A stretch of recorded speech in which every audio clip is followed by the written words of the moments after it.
তেলের মাপে যে 1.5 লাখ টাকা বেতন পাওয়ার কথা কই আইসা লাগছে দোস্তরে পাইছি পাইছেন দেখেন কি কাজ করে একটু পিসকি মারা দেন দোস্ত কইছাল 5-6 লাখ টাকা খরচ করে আইছি বেতন কত 1.5 লাখ 1.5 লাখ 1.5 লাখ টাকা হবো এখন মাশাআল্লাহ কয় টাকা বেতন পাও কত পাও গো কত পাও বেতন আই কত আই গো না আইসো না দুঃখ তোর জায়গা পাই না এখন কইতেও শরম পায় আরে দোস্তে রে দোস্তে এই যে দোস্তের নাকি আরেকটা লোক আইছে এক টিমে এই যে উস্তাদ উস্তাদ এই যে ওই লোকে বেতন পাই কত হনে এমন শরমই পাই এরা তো 1.5 লাখ বেতন আইছে শরম হন মুখই দেইবার চাই না দর্শক কি কাজ করে দেন আপনি না দেন বুঝবেন এই যে হনে আমরা দেখি পাইছি হারে এই দেখো যে কে দালালে কামে নাগে দিছে দালালে পায়খানার কামে নাগে দিছে বুঝছো মান সম্মান আর থুইল না একেবারে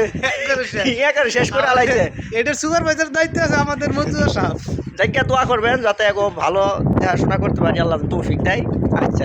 আসসালাম এখন খানা খাওয়াইছে মাশাআল্লাহ গরুর গোশত দেখাইছি ওই যে আরেক গ্রুপ করে খাওয়াইতেছে ওই যে আবার খাইতেছে এখন ওই যে এক গ্রুপ খাওয়াইছে আরেক গ্রুপ খাইতেছে ওই যে মাশাআল্লাহ খাওয়া দাওয়া খুব দোয়া করলাম মানে জানি আল্লাহ আচ্ছা দোয়া করবেন সবাই মা আসসালামা